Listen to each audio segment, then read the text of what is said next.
Ilan sa kanila ay sina Terence Calatrava, former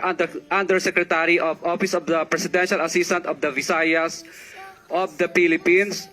Kong Roman Romulo of Pasig City,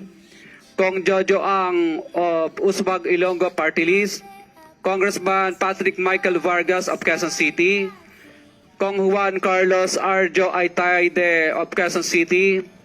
Nicanor Nicky Briones of Agap Party List, Congressman Marcelino Marcy Teodoro of Marikina, Congressman Florida Robes of San Jose del Monte, Bulacan, Congressman Leandro Jesus Madroño of Romblon,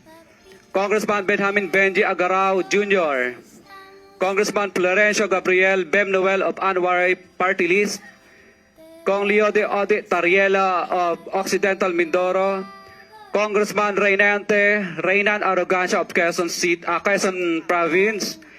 Kong Marvin Rillo of Quezon City, Kong Teodoro Haresco of Aklan, Kong Antonieta Yudela of Zamboanga, Sibugay, Kong Dean Asisio of Caloocan, Kong Marivico Pilar of Quezon City. Mr. Curly, yung record mo ba nagsimula anong taon? Actually, 2022 po lahat nag-start itong record po nito.